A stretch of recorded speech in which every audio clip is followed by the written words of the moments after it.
Hello guys, welcome back to Gyani classes. आज के इस वीडियो लेक्चर में हम लोग चैप्टर 9 डिस्कस करने जा रहे हैं और वैसे चैप्टर 9 में आपको पढ़ना है एनहांसमेंट ऑफ फूड प्रोडक्शन, जो बायोलॉजी का अगला चैप्टर है। गाइस, इस चैप्टर में एक्चुअल में हम लोग बिहार बोर्ड में पूछे गए जितने भी क्वेश्चन है 2022 एंड 2021 के इस 2 ईयर के क्वेश्चन का एनालिसिस करेंगे। तो गाइस, बैठे बैठे क्या करना है कुछ काम। शुरू करते हैं क्वेश्चन सॉल्व करना, लेकर इसका आंसर का नाम। तो मैं आपके सामने सबसे पहले 2022 में जितने भी क्वेश्चन पूछे गए उन सारे क्वेश्चन का लाना चाहता हूं और ये रहा आपके सामने। ये क्वेश्चन 2022 में पूछा गया, आप इसका स्क्रीनशॉट लेंगे एंड देन वीडियो को पॉज करके इसको सॉल्व करने का कोशिश करेंगे और फिर हम लोग आंसर 1 बाय 1 करके मिलाएंगे।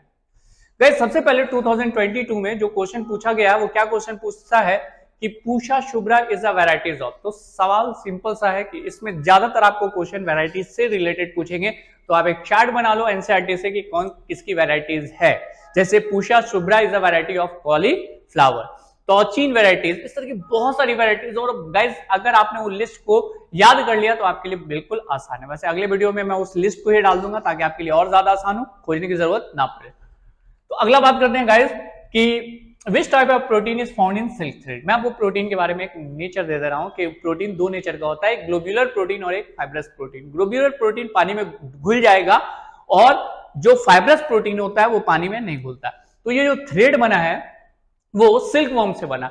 तो सिल्क में निकलने वाला जो प्रोटीन होता है वो कौन हो सकता है, ग्लोब्यूलर या फिर फाइब्रस? तो ऑब्वियसली कि फाइब्रस प्रोटीन है, क्योंकि पानी में जाने के बाद ये घुलता नहीं है। आंसर क्या हो जाएगा, फिब्रोइन। क्लियर। अगला नेक्स्ट क्वेश्चन क्या कह रहा है, नेक्स्ट क्वेश्चन कह रहा है कि शक्ति, रतन और Protina are lysine and rich varieties of. तो ये किसकी वैरायटीज है? ये तीनों वैरायटीज किसकी है? मेज की है। शक्ति, रतन एंड प्रोटीना। ठीक है, ये तीनों वैरायटीज। मैंने क्या कहा है, आपको एक चीज याद करना है कि कौन किसकी वैरायटीज है। क्लियर। तो आंसर हो जाएगा मेज। अगले क्वेश्चन में आते हैं, कहता है production of plant without fertilization is done by. तो ये ऐसा तभी हो सकता है जब वेजिटेटिव प्रोपेगेशन हो, मतलब फर्टिलाइजेशन के बाद जो डेवलप्ड करे वो तो फर्टिलाइजेशन में चला जाएगा।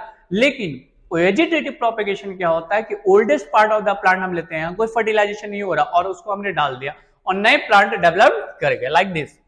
ठीक है, तो ऐसे को हम क्या कहते हैं, vegetative propagation. Oldest part of the plant can develop a whole body of plant, यानी एक सेल ऑफ प्लांट का विदाउट फर्टिलाइजेशन वो पूरे प्लांट बॉडीज को डेवलप करता है और ऐसे कैपेसिटी को हम टोटिपोटेंसी कहते हैं।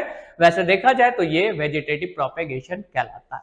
तो आंसर क्या हो जाएगा गाइस, वेजिटेटिव प्रोपेगेशन। आगे आप करते हैं नेक्स्ट क्वेश्चन क्या कह रहा कि name the scientific name of 4 sugar producing plant. 4 sugar producing plant में अगर मैं बात करूं तो सबसे पहला आपका आ जाएगा जिसका नाम है सैक्रम बर्बेरी। मतलब ये भी गन्ने का ही है लेकिन अलग वैरायटीज है, इसलिए इसका नाम दिया गया सैक्रम बर्बेरी। दूसरी वैरायटी जिसका नाम है sacrum officinarum. Next third variety है जिसका नाम है वैरायटी CO C671 और नेक्स्ट वैरायटीज हो जाएगा HM658। तो मैंने क्या कहा कि इस चैप्टर में एनहांसमेंट ऑफ फूड प्रोडक्शन में यही सारी चीजें आपके लिए इंपॉर्टेंट होती है कि कौन किसकी वैरायटीज है।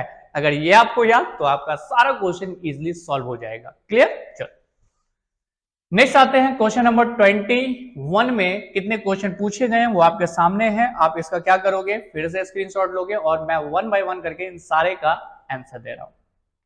चलो क्वेश्चन 2021 का सॉल्यूशन कहता है which of the following is not include animal husbandry. इनमें से कौन है जो एनिमल हस्बेंड्री में नहीं आता। आप सिंपल कलेक्ट कर लो ना कि कौन एनिमल्स है कौन एनिमल्स नहीं है।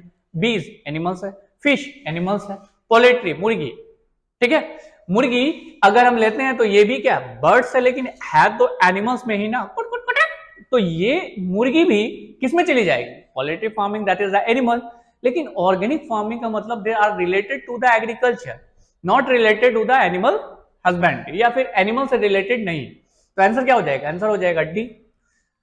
अगला क्वेश्चन क्या कह रहा कि एग्रोज इज एक्सट्रैक्टेड फ्रॉम।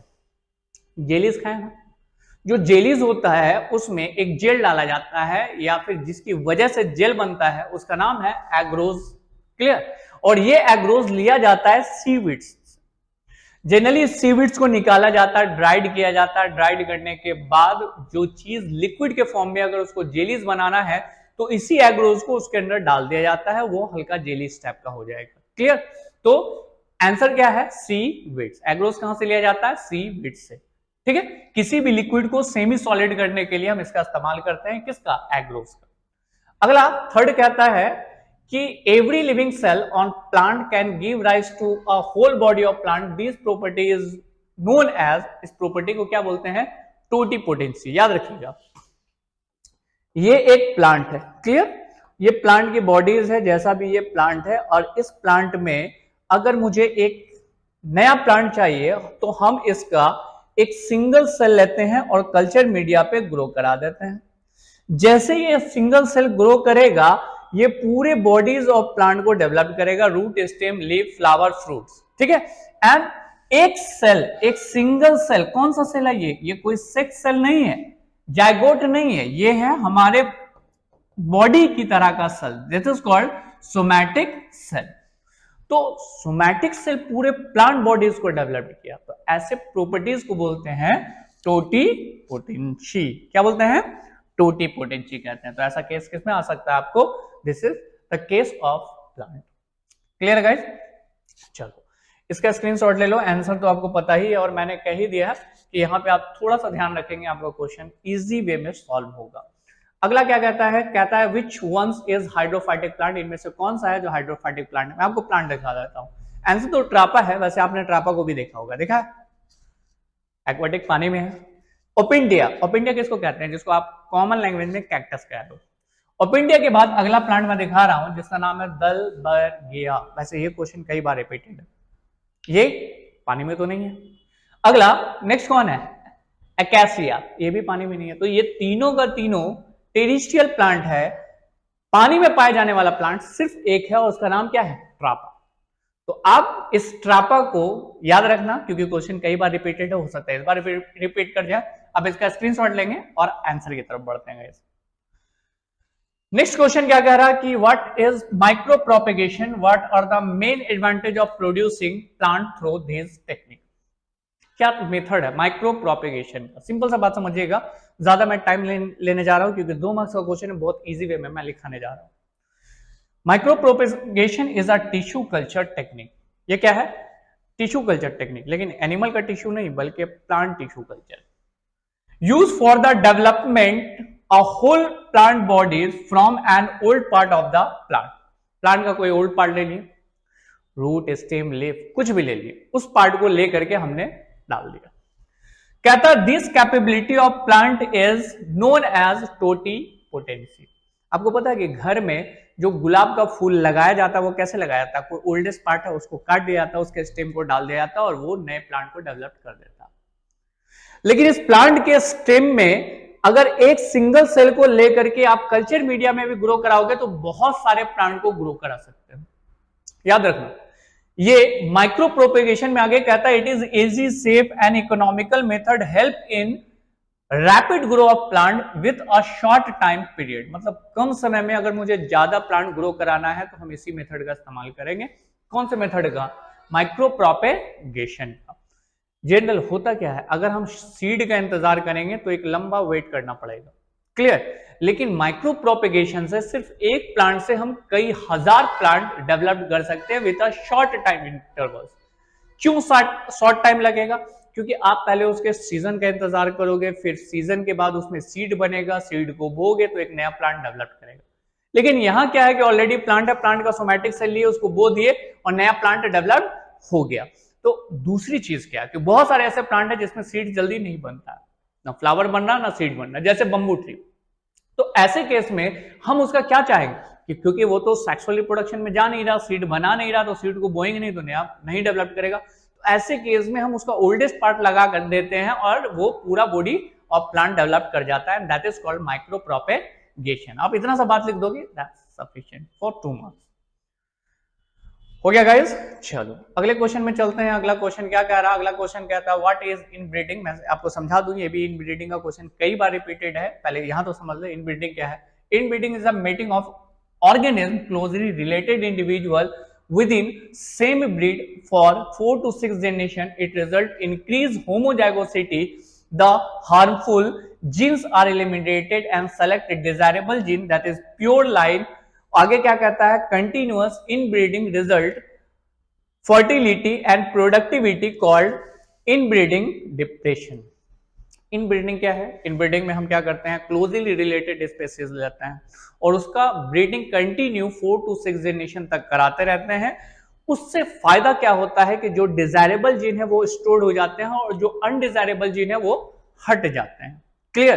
तो इससे क्या होता है, जो हमें इकोनॉमिकल इंपॉर्टेंस के बेसिस पे या फूड के बेसिस पे हमें ज्यादा क्वांटिटी चाहिए वो मिल जाता है।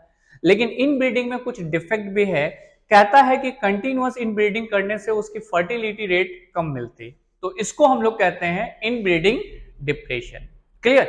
मतलब ऐसा समझो आप, यहां पे रिलेटेड स्पेसीज को हम कंटिन्यू ब्रीडिंग करा रहे हैं ताकि डिजायरेबल वंस हमें मिलता रहे, जैसे सुपीरियर मेल सुपीरियर फीमेल, ठीक है, सुपीरियर मेल और सुपीरियर फीमेल का ब्रीडिंग करा रहे, तो उसमें अगला जो जनरेशन बनेगा उसमें मोस्ट प्रोबेबली चांसेस है सुपीरियर के होने का।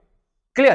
तो कई जनरेशन तक ऐसा कराते हैं और इसको बोलते हैं इन ब्रीडिंग। और ये भी बेटा 2 मार्क्स के लिए आपका सफिशिएंट होगा ये क्वेश्चन इतना सा बात लिखने के लिए। याद रहे ये चैप्टर जो है वो आपका मेमोराइज बेस्ड है, इसमें टीचर्स का ज्यादा एफर्ट नहीं है, ज्यादा एफर्ट आपका लगेगा और वो एफर्ट कहां पे लगाना है, सही जगह पे आपका पोटेंशियल लगे, आपका मार्क्स अच्छी जगह पे आएगा। मतलब इसमें इसकी वैरायटीज और फिर माइक्रो प्रोपेगेशन, इन ब्रीडिंग, आउट ब्रीडिंग कितना याद करना है ये इंपॉर्टेंट है। खैर बहरा इतना सा आपके लिए सफिशिएंट है। मैं आपको एक और लिस्ट दूंगा जिसमें मैं कुछ प्लांट और उसकी वैरायटीज का नाम लिखूंगा और जिसे आपको क्या करना है, याद करना है। इस वीडियो में नहीं, नेक्स्ट वीडियो में, पहले इस वीडियो को तो कंप्लीट कर ले। तो गाइज इसका आप स्क्रीनशॉट लोगे। चलो 2021 में अगला क्वेश्चन क्या आता है, right an essay on tissue culture. देख लो 5 मार्क्स का क्वेश्चन पूछा है, किस चीज से, टिश्यू कल्चर से।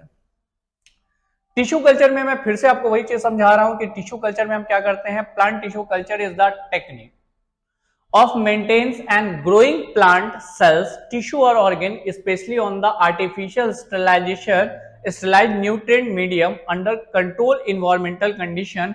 Sucrose as carbon source, vitamins, amino acid, oxygen, cytokinins, etc. can be used as nutrient medium. Explant any part of the plant taken out and grow in the culture media.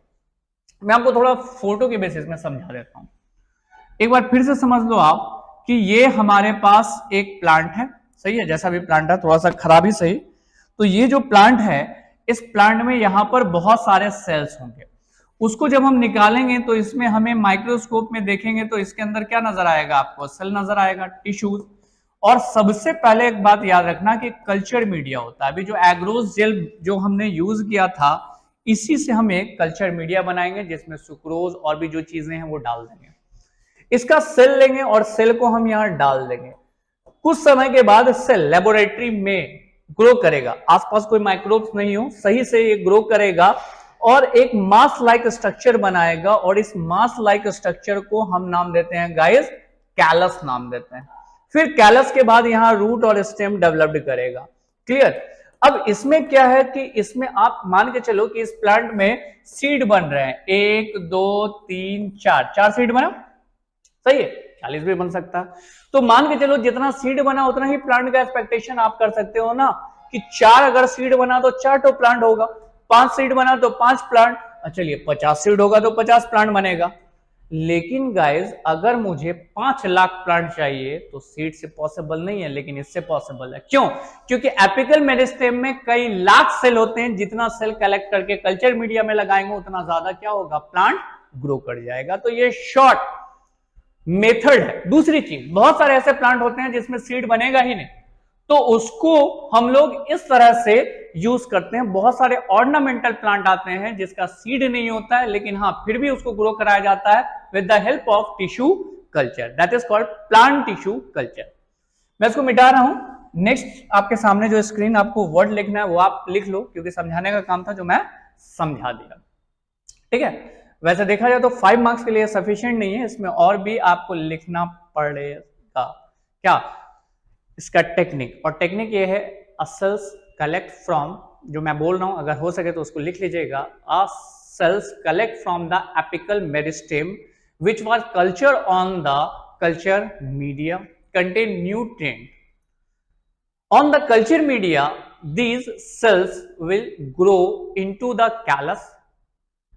After the formation of callus, the developed root and stem. Clear? इतना सा बात आपको method के बारे में लिखना है, यानी इस मेथड में हम लोग ये यूज करते हैं, तब आपका 5 मार्क्स का सफिशिएंट होगा.